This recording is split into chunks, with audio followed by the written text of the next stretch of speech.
Chaque leçon se lignait pour la vie. Jésus montre-nous chemin, ciel et là. Leçon école, ça va, nous là pour apprendre. Dans l'homme Christ, là chaque semaine. Vérité à guider nous toujours.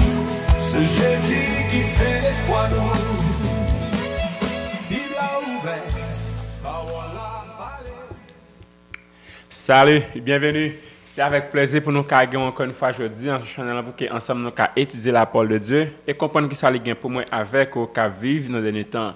Non moi c'est cas juge Jean-Philippe. Moi, c'est Gretnige François. Et je dis, nous avons une leçon qui est vraiment intéressante. C'est une leçon pour mercredi 9 avril, qui est pour titre Faire face à la mort. Et nous, je dans le cadre là, je sais maintenant que c'est leçon 2, les fondements de la Genèse. Verset pour nous songer, c'est Jean 1er, le verset 29, qui dit, le lendemain, il vit Jésus venant à lui et il dit, voici l'agneau de Dieu qui ôte le péché du monde. Juste avant d'entrer dans la leçon, prions le Seigneur. Notre Dieu nous remercie pour grâce envers nous. Merci pour parole là. Alors que nous allons étudier, nous demandons pardon péché nous, accorde-nous cet esprit, aidez-nous à comprendre, habiter dans la vie, nous pouvons comme ça au nom de Jésus. Amen. Une fois de plus, nous saluons et nous disons bienvenue sur notre channel. Ensemble, nous allons étudier une très belle leçon qui gagne pour titre La mort, un étui et sa solution divine. La mort n'est pas seulement un événement biologique ou une fatalité naturelle. Elle est, selon la Bible, le résultat direct d'une rupture spirituelle. La mort n'est pas prévue dans le plan de Dieu pour l'humanité. C'est simplement lorsque nous séparons volontairement de la vie, eh bien, nous choisissons la mort. Le péché est donc un poison ontologique, pas seulement moral, c'est un acte qui brise le lien vital avec le Créateur. Donc, qui veut dire, à travers le sens, nous allons apprendre et ouais, comment bon Dieu pas créé nous pour nous mourir. Donc, si ouais, la mort a brisé famille ou la mort mettait de l'eau dans les yeux, c'est pas ça bon Dieu te voulait pour, ni pour moi-même. Donc, le son vraiment important pour nous comprendre ça et pour que nous pratiquer ça dans la vie. Maintenant, le son montre que le premier monde qui te mourir, c'est pas un mort naturel lié. OK, c'est pas la fièvre et il t'a gagné et puis tout le monde, c'est pas un heart attack il t'a gagné et puis tout le monde. Mais malheureusement, pour les gens qui mourent sont meurtres qui liés. Donc ça vraiment fait triste pour non monde sans péché. Il y a un monde qui a intention et côté de jeune intention pour qu'il est capable de tuer un monde. Donc ça a vraiment fait triste. La mort n'était pas prévue dans le plan initial de Dieu. OK, les gens qui n'ont qu'à comprendre et ouais que la mort lui-même ne s'était un intrus. Donc la Bible montre nous ça que Caïn lui-même a tué son frère Abel. Cette première mort est marquante pour trois raisons. Première, elle inverse l'ordre naturel. L'ordre naturel, c'est que un frère le tue un l'autre, un jeune homme le mourir avant parent. Normalement, parents t'as dû mourir avant petit là. Mais on voit qu'on y a Adam et Ève, ils vont enterrer petit ceux qui sont ces petits qui doivent enterrer. Donc qui veut dire premier mot ça lui renverser l'ordre divin, c'est pas comme ça bon Dieu te veut les choses. Deuxièmement, elle est le fruit du péché dans son expression la plus violente, la jalousie, la haine et l'orgueil. Donc Caïn tu es Abel, c'est parce qu'elle te raille, c'est parce qu'elle te jaloux pour répondre que bon Dieu te baille avec sacrifice Abel. Donc pour montrer que ça montre que exactement que le fil du péché, c'est dans que les hommes même les trouvent. Troisièmement, elle montre la progression du mal, de la désobéissance à l'assassinat. Abel devient une figure prophétique, un type du Christ qui lui aussi sera tué par ceux qui refusent la lumière. Même Jean Hébreux 12, 24 parle du sang de Jésus qui parle mieux que celui d'Abel. Le sang d'Abel crie pour la justice, celui de Jésus crie pour la grâce. Mais maintenant, comment bon Dieu lui-même les concevoir la mort? Eh bien, nous, en Apocalypse 1er, verset 18, Jésus déclarait, « Je suis vivant au siècle des siècles, je tiens les clés de la mort et du séjour des morts. Mais trois bagages nous sommes capables de retenir dans le verset, c'est que la mort a un gardien désormais. Amen. Jésus a vaincu la mort par sa résurrection.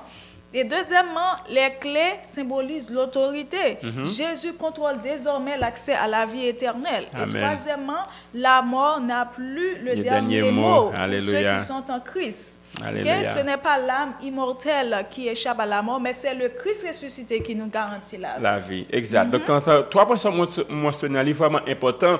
Je voulais annoncer à vous-même, catholique, je ne sais pas si Jésus la vie ou déjà, ou du moins, au cas senti que parents mourir, ils ne pas mourir en Jésus. Même veut dire, bah Jésus la vie, parce que les gens qui mourent en Jésus, eh bien, ils pas plus peur la mort, parce que lorsque Jésus vient, eh bien, ils plus recevoir la vie éternelle. Donc, c'est pourquoi bah Jésus la vie, fait ce que vous acceptez Jésus, parce que accepter Jésus, bon, garantit qu'il y a la vie éternelle. Très bien. Donc, nous disons merci un peu, maintenant, nous voyons que Abel lui-même, il mourit, et son bac était vraiment dur. Qui parallèle nous capables de faire entre la mort d'Abel et celui de Jésus? Eh bien, ça montre que tous les deux messieurs étaient innocents. Jésus était innocent, Abel était innocent. So, ni Abel, ni Jésus, ils ne pas mériter la mort.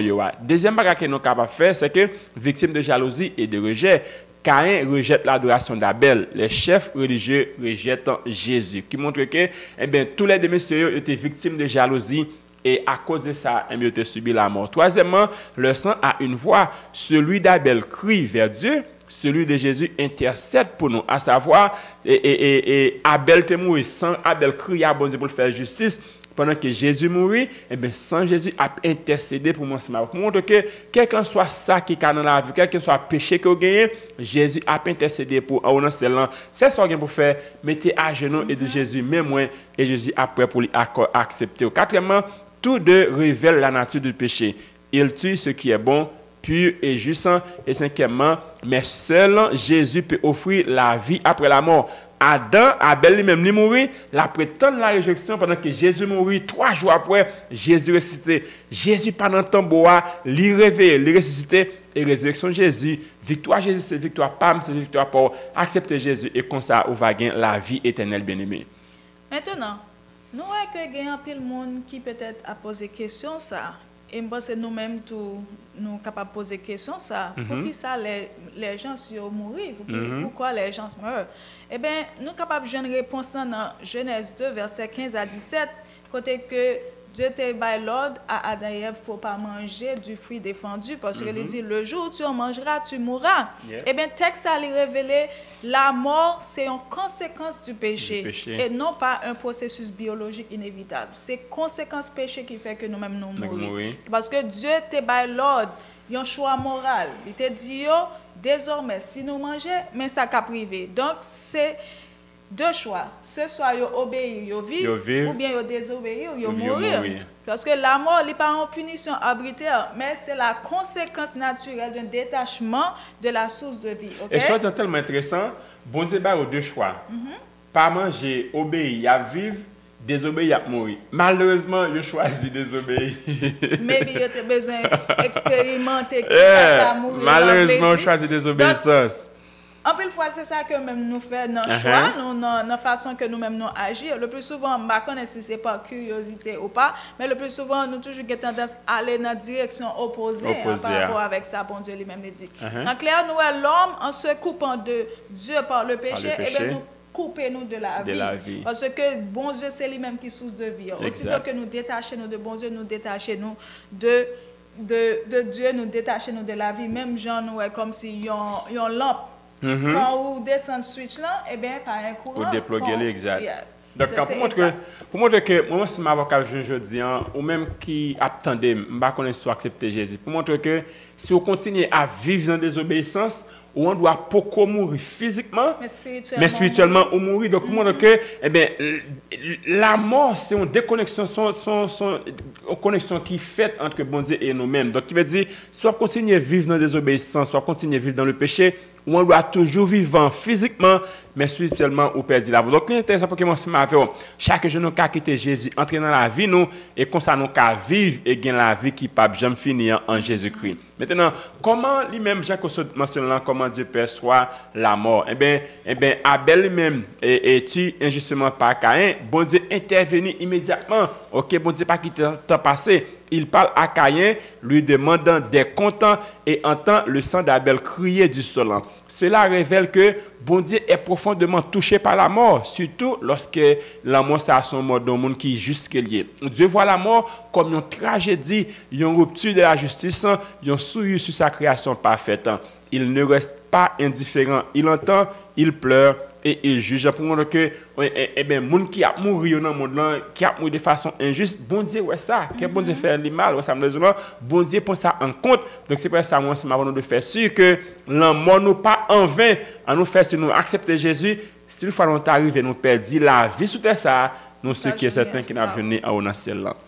Maintenant, nous tous nous connaissons que la mort fait peur. Ça veut dire, tout le monde, il pense, est-ce que la mort lui-même a une solution? Et bien, nous sommes capables d'aller dans 1 Corinthiens 15, verset 15 à 19 pour nous jouer une réponse là. Quand il dit, si Christ n'est pas ressuscité, votre foi est vaine. Eh bien, le texte allait affirmer puissamment que la résurrection du Christ, eh bien, c'est réponse directe et définitive à la mort. À la mort, amen. Okay? Sans elle, la foi chrétienne s'effondre. La foi chrétienne est vaine. Okay? Exact. Avec elle, la mort est désarmée. Okay? Exact. Donc, Jésus devient le garant d'une nouvelle humanité destinée non à la mort, mais à la vie éternelle. Amen. Okay? Donc, il dit, et sacrifice Jésus, à cause de Jésus qui mourit pour nous, nous avons besoin de perdre la mort encore. Et la Bible dit, eh bien, sur mon Christ, la mort m'en est un gain. Qui veut dire, on a besoin de perdre la mort, on a besoin de penser comment la vous balayer. C'est ça de besoin, eh bien, faire ce que, eh bien, la vie entre les mains de Jésus et la vie éternelle lui-même les garantit. Jésus a les clés de la mort selon Apocalypse 1, verset 18. Il dit, je tiens les clés de la mort et du séjour des morts. Ça signifie que profondément, les clés sont un symbole d'autorité absolue. Celui qui détient les clés peut ouvrir et fermer à volonté. Jésus, ressuscité, domine désormais la mort. Elle n'est plus un abîme sans fond, mais un lieu dont il peut faire sortir les siens. Il a traversé la mort, mais il ne s'est pas arrêté là, il est vivant à jamais. C'est la réponse que Dieu gagne à la mort. Non pas nier la mort, mais la vaincre à travers Jésus et à travers le sacrifice de Jésus et à travers la résurrection de Jésus. Maintenant, si toutefois que nous-mêmes nous peur la mort, et nous pensons que ça arrive chaque jour parce que nous n'avons pas rien, mais... Non, tout de même. Pas de monde qui parle. C'est vrai ça que l'on dit, mieux vaut nous l'aide. Nous vivons, nous là. Mieux vaut nous l'aide, nous là. Nous là, ok? So, avait dit, donc, peur là, automatiquement, elle a existé quand même. Pour qui ça? Eh bien, selon la Bible, la mort, elle n'est pas dans le plan bon Dieu. Dans le plan bon Dieu. Dans le plan bon Dieu. Eh bien, ADN spirituel, non, il porte la mémoire d'un monde sans mort. Exact. C'est peut-être ça que nous li a déchiré, li révolté lorsque la mort lui-même lui fait apparition. Parce que la mort lui-même lui c'est en séparation, et bien là que nous-mêmes nous gagnons être cher qui mourit, et bien il sépare nous avec être cher ça. Et bien non seulement ça tout, nous voyons que la mort lui-même lui c'est un mystère. En pile bagaille nous pas capable comprendre de la mort, c'est que nous connaissons la mort inévitable. Inévitable. L'homme, nous pas connaître qui l'heure que nous-mêmes nous mourir. Et c'est ça que Ecclésiaste 9, verset 12 dit. Exact. Et nous avons dit la mort son volet qu'il y a. Pour faire les gens, la mort fait crier. Ok, maman qui perd petit, petit qui perd parents, madame qui perd mari, mari qui perd qui veut dire la mort fait un pile tort. Même veut dire tout n'est pas perdu. Jésus-Christ mourit pour vous. Donc, ou même capteur de aujourd'hui, acceptez Jésus, faites ce que famille acceptez Jésus parce que les Jésus retournent. Eh bien, nous-mêmes qui sommes en Jésus, nous avons la vie éternelle et nous avons rencontré encore. Et la mort n'a pas existé. Donc, faites ce que ou bas Jésus la vie afin que nous fassions ce lorsque Jésus vient, nous gagnons la vie éternelle. Maintenant, comment faire face à la mort? C'est vrai, nous sommes capables de dire, pour le moment, la mort est inévitable. Ok, nous sommes capables de la mort. Mais c'est comment nous devons faire face à la mort. Mais premièrement, en reconnaissant que la mort est un ennemi, pas un ennemi et un ami. La Bible est claire. Le dernier ennemi qui sera détruit, c'est la mort selon 1 Corinthiens 15, verset 26. Deuxièmement, en acceptant la solution divine en Jésus-Christ, il dit dans Apocalypse 14, verset 13, heureux dès à présent les morts qui meurent dans le Seigneur. Eh bien, Jésus détient les clés de la mort et du séjour des morts. On n'entre pas dans la mort seul si on marche avec lui. Quand il dit, si vous avez Jésus dans la vie, eh bien, l'homme mourit, eh bien, Jésus descend avec et l'elle revient, eh bien, vous ressuscitez ensemble avec lui tout. En vivant avec une expérience active et finalement, en se préparant chaque jour, même Jean dit dans Somme 90, verset 12, enseigne-nous à bien compter nos jours afin que nous appliquions notre cœur à la sagesse. Ce qui veut dire, en tant que chrétien, chaque jour nous devons marcher tout sauvé. Si l'homme mort pour notre travail là, ou qu'on nous sauvé. Si le problème a dormi, ou qu'on nous sauvé. Si le problème a conduit, ou qu'on nous sauvé parce que Jésus dans la vie, eh bien l'homme mort, il pas une perte, mais c'est un gain lié. Et le Jésus va venir, nous va gagner la vie éternelle. Maintenant, nous arrivons à la fin de la leçon. Donc, Jean que nous toujours dit, si il y a un bagage que vous-même nous pas dit, vous capable de commenter, et si il y a un bagage nous dit que vous pas apprécié, vous capable de commenter. Mais Qu'on bagage nous voulons quitter ensemble avec. Toutefois, si pas rien qu'on songe dans le son après tout ça que nous sommes dit, nous voulons quitter avec 3 points essentiels qui sont capables d'englober toute le son pour journée. Premièrement, la mort. C'est une conséquence du péché, mais pas une partie naturelle de la vie. OK? Retenez ça. La mort, c'est une conséquence du péché, non pas une partie naturelle de la vie. Elle n'est pas fait partie de la vie. Et deuxièmement, la mort est perçue par Dieu comme étant un drame, mais elle n'est pas le dernier mot. OK? Et Christ, la mort est vécue et remplacée par l'espérance de la résurrection. Amen. En Christ, la mort est vaincue et remplacée par l'espérance de la résurrection. Amen, amen, amen. Donc, quand on veut dire, ou même faire ce que vous gagnez la vie en Jésus, bah Jésus la vie, afin que l'homme pas faire peur, mais s'il faut mourir, ou mourir avec résurrection, et le Jésus va venir, nous va gagner la vie sauvée. C'est comme ça que nous comprendre le son, qui question qui nous pas répondre, qui ça qui nous t'a dit, qui nous pas dit, faire ce que commenter, et ça va jaillir en pile de. Juste avant de finir, on nous prie le Seigneur. Notre Dieu nous merci pour garçon vers nous, merci pour belle leçon sur vous, et nous, on va aider nous à comprendre, appliquer dans la vie, nous pardonner péché nous prions comme ça au nom de Jésus. Amen. Merci pour écouter, merci pour soutien, bonne étude et à la prochaine. Chaque leçon se lignait pour la vie. Jésus montre-nous chemin, ciel et là. Leçon école sabbat, nous là pour apprendre. Dans l'homme Christ, la chaque semaine.